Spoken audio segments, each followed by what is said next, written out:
conjuguer l'auxiliaire être,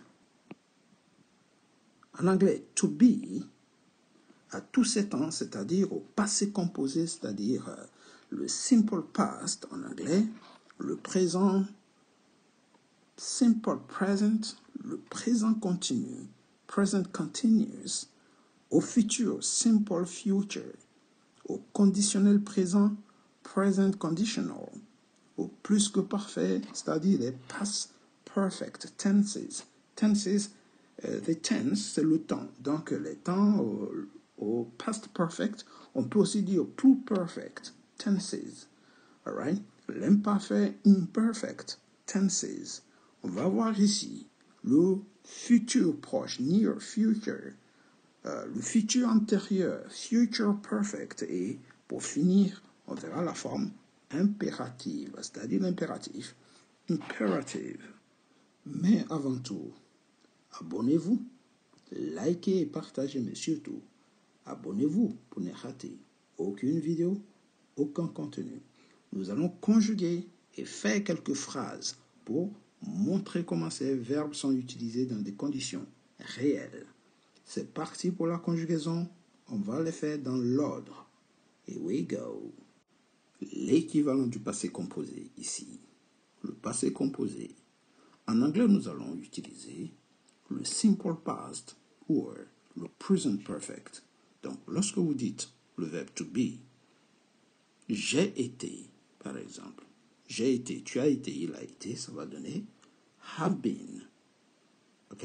I have been. Bien, vous pouvez dire I was. J'ai été malade. I was sick. Ou on peut aussi dire I have been sick. Lorsque vous utilisez au présent, to be, c'est je suis. Tu es, il est, nous sommes, vous êtes, ils sont. Ça va donner ici simple present, I am. Lorsqu'on va l'utiliser ici, au présent continu, je suis en train d'être, I am being. Je suis en train d'être le plus intelligent ou le plus malin, I am being. Ouais, et ainsi de suite. The most intelligent and so on. Dans le futur ici, le futur, je serai, tu seras, il sera, nous serons. I will be. I will be, you will be, he will be, she will be. All right? Good. Au conditionnel présent, donc je serai, I would be. I would be. Plus que parfait, j'avais été, ça va donner I had been, qui correspond au past perfect, ou on peut aussi dire au plus perfect. L'imparfait, j'étais, I was being. Donc ici, on le traduit l'imparfait en anglais par le past continuous. Tel que j'étais en train de dormir quand tu m'as appelé, je dormais quand tu m'as appelé, ça va donner I was sleeping when you called me. Au futur proche qu'on verra aussi dans les conjugaisons, je vais être, I am going to be. Je vais être le directeur la semaine prochaine. I am going to be the boss next week. On finira sur futur antérieur, j'aurais été. I will have been. I will have been. D'ici l'année prochaine, j'aurai passé 10 ans dans cette entreprise. I will have spent 10 years in this company by next year. D'ici l'année prochaine. Vous voyez, c'est dans ce sens qu'on utilise le futur antérieur, future perfect. Ici, commençons notre conjugaison par le passé composé. Donc, lorsque vous dites j'ai été, ou l'imparfait j'étais, en anglais ça va donner I was. Tu as été, ou tu étais. You were. Au pluriel, avec you, on met were. Au singulier, la première personne, c'est was, j'étais. Il a été. He was. Elle a été. Donc, il, elle. Ici, ça donne was et was. On a été, pardon. Le on ici, ou on était, va être traduit par we. We were. Nous étions. Ou tout simplement, ici, nous étions. Donc, le on inclut le nous en anglais. We were. Vous étiez, ou vous avez été. Ici, vous étiez. You were. Il ou elle au pluriel ont été. Donc, ils ont été, ou bien ils étaient, elles étaient. Ça va donner en anglais they were. Le they est valable pour le il ou elle en français. They were. Au présent, c'est facile. Nous allons avoir I am. Ici, je suis. I am. Tu es. You are. Il est. He is. Elle est. She is. On est here. We are. Le on, même si en français, il est au singulier, comme ici. En anglais, on utilise avec we parce que on s'inclut dans la conversation. Donc, quand on dit on est malade, we are sick. Vous voyez? Nous sommes. We are. Nous sommes. En anglais, on, c'est la même chose que we. Vous êtes. You are. Il ou elle au pluriel. They are. They are. All right? Good. Donc, le il est le pluriel. Dans la même chose en anglais. I'm nice. I am nice. Je suis agréable. Dire aussi, je suis agréable ou bien gentil. You're great. Tu es génial. Tu es génial. Ou vous êtes géniaux. He's slow. Il est lent. Il est lent. He is slow. She is right. Elle a raison. Elle a raison ou elle a juste. It is late. Il se fait tard. Ou c'est tard. Tard. Il se fait tard. We're fine. Nous allons bien.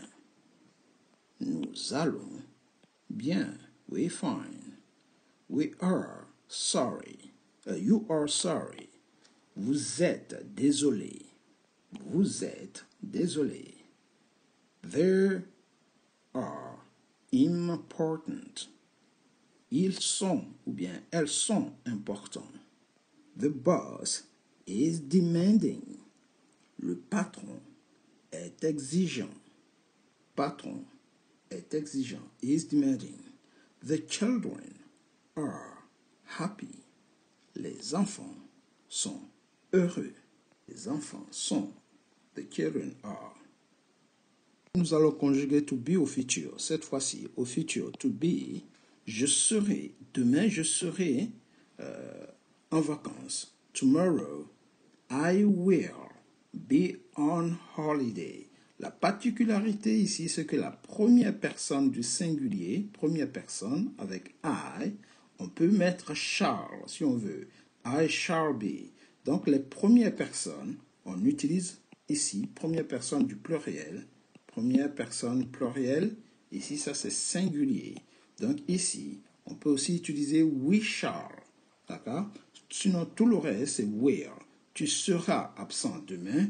You will be late tomorrow. Donc, be late. Il sera. He will be.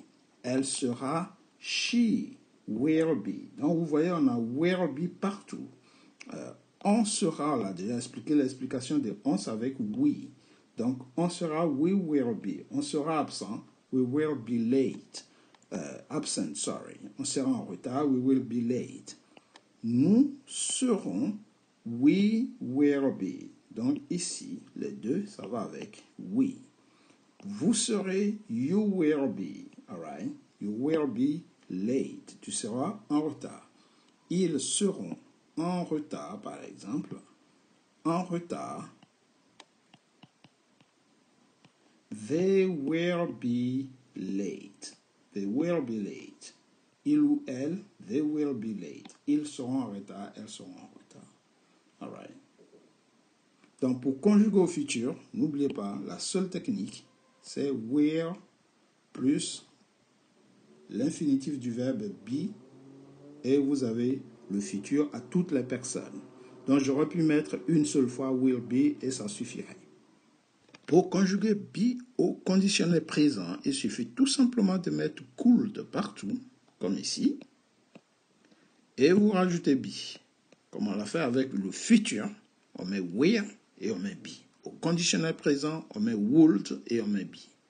Et au futur, en français, ce sera par exemple, je serai là si tu me le dis, si tu me le demandes, je serai présent. I would be present if you tell me, sorry.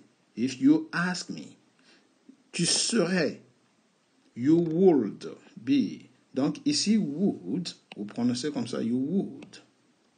Vous voyez, le L qui est ici, il faut l'ignorer, il ne faut pas l'articuler. Donc, you would be. Il serait, he would be. Elle serait, she would be. Elle serait ravie si tu lui offrais un cadeau. She would be happy, glad if you offer her a gift. Donc ici, le would est pareil partout. Le would be, sorry.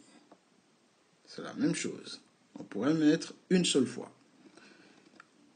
C'est en français que ça devient un peu compliqué à cause des différentes terminaisons S, S, I, T, S, R, A, I, T, I, O, N, Z, I, E, Z, A, I, E, N, T. Il faut les connaître par cœur, les terminaisons du conditionnel présent. Donc, on serait we, le on prend le sens de we will be. Nous serions you, on est toujours dans we would be, right? Vous seriez, you would be. Donc, on a deux tu ici. You pour le vouvoiement et le you pour le tutoiement. Quelle que soit la personne, de toute façon, la conjugaison n'existe pas vraiment en anglais puisque c'est des ressemblances. Le même mot mis partout et ce sont les pronoms personnels que vous voyez ici qui feront la différence dans les traductions. Il serait, au pluriel, elle serait, A-I-E-N-T, they, les deux donnent, they would be. They would be. Okay? Ils seraient contents si vous les invitiez. They will be happy if you invite them. All right? Nous allons voir be au plus perfect, c'est-à-dire au past perfect. J'avais été, par exemple, j'avais été là-bas lorsque tu me l'as demandé. I had been there when you asked me. Vous voyez? Ou avant que tu me le demandes, j'avais été la voir. Before you asked me, I had been there to see her. Tu avais été, you had been. Il avait été, he had been. Elle avait été, she had been. On et nous avions été, we had been, were. We had been, on avait été. You, donc vous aviez été, you had been, all right? Vous aviez été la voir before. You had been there before you were allowed. Avant qu'on ait donné l'autorisation. Et ici, le pluriel avait été, they had been there. All right? Good. Donc, le past perfect souligne ici une antériorité de l'action. C'est-à-dire, il y a une action qui a eu lieu d'abord. Par exemple, si on dit I had been there 3 hours before the exam, ça veut dire j'ai été là-bas 3 heures avant l'examen. Vous voyez? Donc, il y a une l'antériorité. Avant qu'il n'y ait l'examen, il y a eu le fait d'être allé là-bas. Bien sûr, vous pouvez vous en douter, si on a le past perfect, on a aussi le present perfect. Donc, contrairement à past perfect, je reviens en arrière, où vous avez ici la même chose. N'oubliez pas, quand on est au passé, le verbe ne change pas. Ici, on a la même chose, parce que c'est un past. Donc, le past, ça veut dire add partout, et on rajoute been. Donc, ça veut dire on est au past perfect. En français, ça ressemble un peu le participe passé été, qui est la même chose partout. On conjugue l'auxiliaire avoir à l'imparfait et on rajoute tout simplement ici le participe passé du verbe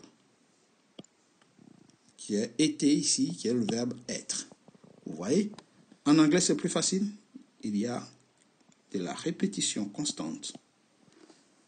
En français, un peu compliqué parce qu'il faut connaître les terminaisons ici, AIS, AIS, IONS, IEZ et AIENT pour l'imparfait, pour souligner un peu le côté plus que parfait. Donc, plus que parfait, c'est le verbe avoir à l'imparfait, plus le participe passé du verbe, ou bien le verbe être à l'imparfait, plus le participe passé du verbe donner. Ici, le present perfect, c'est à peu près différent. Pourquoi? Parce qu'on a le mot present. Donc, l'auxiliaire have n'est pas au passé comme dans le past perfect, mais au présent. Et c'est lui qui souligne le côté présent. On rajoute tout simplement le participe passé qui est been du verbe be. Donc, j'ai été malade toute la journée. I have been here all the day long. Tu as été. You have been. Il a été. He has been. Donc, le elle, le il, en anglais, c'est he, she, it. On n'oublie pas le s, la troisième personne du singulier de la conjugaison. Donc, has been. On a été. We have been. Nous avons été. We have been. Vous avez été. You have been. Il au pluriel, elle au pluriel, c'est symbolisé par they, représenté par they, c'est la même traduction. Have been, ça dit il ou elle ont été. J'ai été malade, tu as été malade, il a été malade. I have been, donc ici, j'ai été malade. Ça va donner ici, sick. Ça donne sick, ici. I have been sick. You have been sick. He has been, she has, it has been sick. We have been sick. You have been sick. Et ainsi de suite. Sick, sick, sick. Et à partir de là, vous savez conjuguer au present perfect. Nous allons conjuguer le verbe être au futur proche. Ici, le futur proche. Le futur proche. Tout simplement, on utilise le verbe aller au présent. Le verbe aller au présent qui est ici. Et on rajoute le verbe être tout simplement. Donc, aller être, c'est ça le futur proche. C'est-à-dire, dans très peu de temps, on va réaliser l'action. Je vais être ici, je vais être, on fait la liaison, je vais être poli. Okay? I'm going to be polite. Donc, I am going to be. Je vais être. Vous dites à une personne, je vais être à la maison dans 4 minutes. I am going to be at home. Ouais, at home. Within 4 minutes. Ouais, dans 4 minutes. Il va être. You are going to be. Il ou elle va être. He or she is going to be. On va être malade si on mange ça. We're going to be here or sick if we eat this. Nous allons être en retard si on attend un peu. Donc, on revient rapidement un peu. On va être en retard. We are going to be late. Nous allons être en retard. We are going to be late. Non, on peut rajouter late partout. Late. OK. All right, late. Vous allez être en retard dans 3 minutes. You are going to be late. All right. Ils vont être en retard. They are going to be late. Elles vont en retard. Elles vont être en retard. They are going to be late. Donc, ici, c'est le futur proche. L'action va se produire sous peu, dans quelques minutes. Pour conjuguer au futur proche, n'oubliez pas, la technique est simple. Vous prenez le be que vous conjuguez ici avec la formule going to be. Donc, going to be, I am going to be, you are going to be, he is going to be. Là, vous êtes au futur proche et vous complétez. Donc, c'est une forme de futur.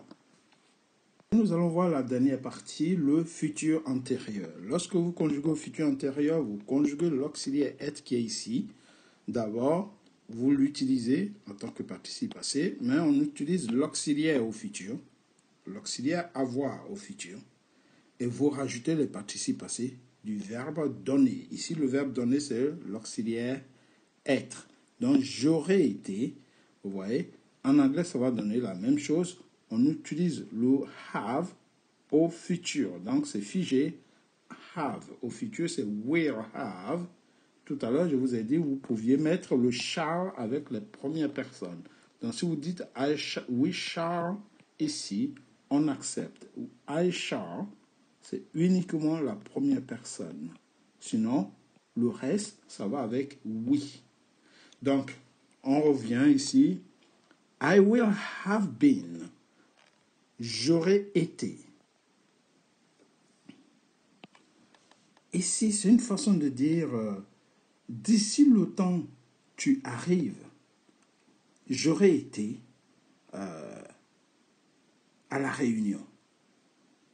By the time you arrive, I will have been to the meeting. Ok, j'avais largement le temps. Tu auras été, you will have been. Il ou elle aura été, he or she will have been. Donc, en anglais, bien sûr, n'oubliez pas, si jamais je dois rajouter un verbe ici, il faut que le verbe soit à la forme ing, par exemple, en disant by next year, d'ici l'année prochaine, par exemple, I will have been studying French for 5 years. Cela fera, par exemple, 5 ans. Cela fera 5 ans. D'ici l'année prochaine, j'aurai étudié le français pendant 5 ans, par exemple. I will have been studying French for 5 years. J'aurais été à ta place. Je n'aurais pas fait ça. Ok? Par exemple, I will have been in your shoes. I wouldn't have done that. Ouais. On aura été. We will have been. Nous aurons été. We will have been. Donc le on et le we, c'est la même chose. Vous aurez été.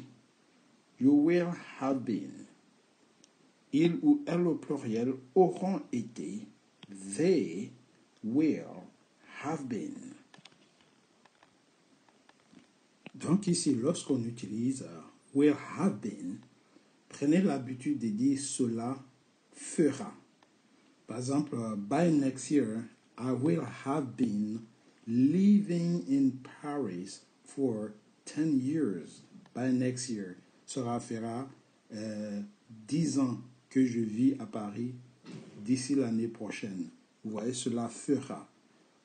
She will have been studying or working in this company for 5 years. Right? Cela faisait, ou cela fera 5 ans qu'elle travaille dans cette entreprise. Donc, quelques phrases pour mieux maîtriser le futur antérieur. On commence par la première. D'ici l'année prochaine, j'aurai étudié l'espagnol pendant 5 ans. En anglais, ça va donner ceci. D'ici l'année prochaine, by next year, I will have studied. Donc ici, qu'est-ce que je fais? Je mets le verbe au prétérit.